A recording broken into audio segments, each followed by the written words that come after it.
쿠툴루 신화를 모티브로 기획되었으며 작중에선 디지터월드와는 다른 차원의 세계로 취급받고 있는 드라고몬의 바다, 말 그대로 다른 차원의 세계이자 디지몬이라는 생물체와는 큰 연관성이 없어 보이는 이상한 세계 같지만 한때 잠시나마 이곳에 왔었던 인간들이 있었다는 사실 여러분들도 아실 겁니다. 하여 이번 시간에는 드라고몬의 바다에 갔었던 인간들에 대해 정리해보도록 하겠습니다.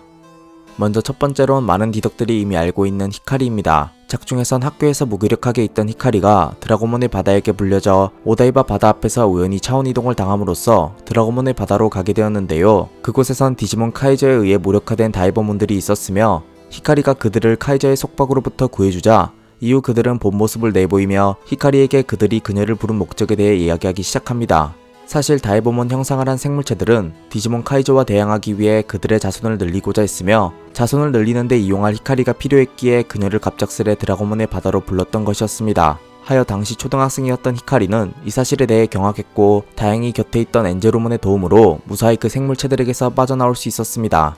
그 후로도 드라고몬의 바다는 히카리에게 집착하듯 가끔씩 히카리를 은근슬쩍 바다로 끌어들였으나 이전에 나왔던 이상한 생물체들은 등장하지 않았으며 히카리 역시 이전과 다르게 강경한 태도로 드라고몬의 바다에서 유유히 빠져나가면서 더는 그 바다와 엮이지 않는 모습을 보여줬습니다. 다음으로 켄입니다. 사실 애니 에피소드 순으론 히카리가 처음으로 드라고몬의 바다로 갔으나 애니 스토리 내에선 주인공 일행들 중 켄이 제일 먼저 드라고몬의 바다에 갔었습니다. 작중 내 켄은 죽은 자신의 형에 대해 슬퍼하다가 켄과 딱 맞는 세상이 있다고 말하는 오이카와의 메일을 읽게 되면서 그가 의도한 대로 메일을 다 읽은 켄은 현실 세계에 대한 지루함을 느끼게 되고 이후 그는 새로운 세계인 디지터월드를 가기 위해 서랍 속 디지바이스를 이용합니다. 하지만 디지바이스가 그를 이끈 곳은 디지터월드가 아닌 드라고몬의 바다였으며 켄은 그곳에서 바닷물에 디지바이스를 담금으로써 그의 디지바이스는 켄의 마음속 어둠을 대변하듯 검은색 D3로 변해버리고 말죠. 이후 켄은 어둠의 힘으로 변질된 D3를 이용해 디지몬 카이저로서 행동하기 시작했으며 이후엔 다이스케 일행의 도움 덕분에 본래의 상냥했던 켄의 모습으로 돌아오게 되었습니다. 하지만 드라고몬의 바다는 그 이후에도 여전히 히카리를 비롯해 켄까지 불렀으며 당시 어둠의 힘과 자신을 디지몬 카이저로 전락시켰던 드라고몬의 바다에 대한 두려움까지 갖고 있었던 켄은 비명을 지르며 드라고몬의 바다에게서 불려지는 것을 거부했습니다. 허나 끝내 켄은 바다로 불려졌으며 도망치려 해도 도망칠 수 없었던 눈앞에 보이는 바다 때문에 넋이 나갔지만 다행히 히카리와 미야코 덕분에 그곳에서 탈출하게 됩니다.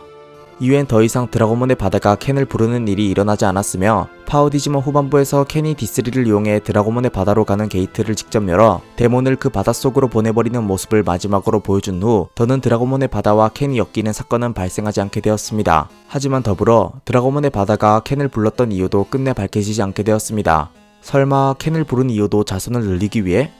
다음으론 타케루와 미야코입니다. 이 둘은 이전에 설명했던 히카리와 켄과는 다르게 드라고몬의 바다에 의해 직접적으로 불려진 게 아닌 친구 따라 강남 가듯이 타케루는 히카리에 의해 미야코는 히카리와 켄에 의해 우연히 차원의 틈을 통해 드라고몬의 바다로 가게 되었습니다. 하여 드라고몬의 바다 내에서도 이 둘은 넋이 나간 히카리와 켄을 구한다는 활약 외엔 바다 내에서의 스토리적 비중은 거의 없다시피 잠깐 등장했다가 퇴장해버리고 말죠. 아마 바다의 입장에선 이 두 인간은 초대받지 않은 불청객이었기에 따로 부르거나 하는 등의 일은 벌이지 않았던 것 같습니다. 하지만 이 두 캐릭터는 타 아이들과는 다르게 직접 드라고몬의 바다에 갔던 경험이 있기에 바다의 존재에 대해서 좀 더 잘한다는 특이점은 가지고 있습니다. 그게 다지만요. 마지막으론 선대 선택받은 아이들 중 한 명인 히메카와입니다. 작중에서의 히메카와는 자신의 파트너 디지몬과 다시 만나기 위해 이그드라실과 손잡아 디지터월드를 리부트시켜 끝내 자신의 옛 파트너였던 바쿠몬을 만났으나 자신을 기억하지 못하는 바쿠몬을 보고 패닉 상태에 빠져버리게 되는데요. 결국 히메카와는 바쿠몬과 이별한 채 허망한 표정으로 정처 없이 디지터월드를 떠돌아다니기 시작하며 끝내 그녀는 드라고몬의 바다까지 가버리고 맙니다.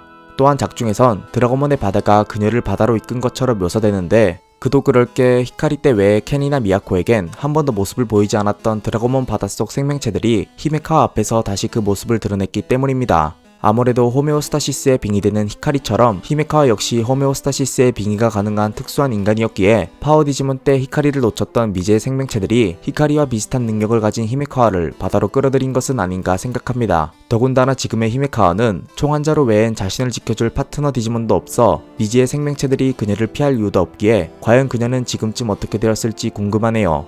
이상 지금까지 드라고몬의 바다에 갔었던 인간들에 대해 간단하게 정리해봤는데요. 정리하고 나니 드라고몬의 바다는 어드벤처와 깊은 연관이 있었는데 여태까지의 스토리 내에선 비중있게 나오지 못했던 것 같아 개인적으로는 안타까운 마음이 듭니다. 과연 내년에 나올 신극장판에선 이 바다가 다시 나올 수 있을까 기대가 되네요. 이상 지금까지 류짱이었습니다.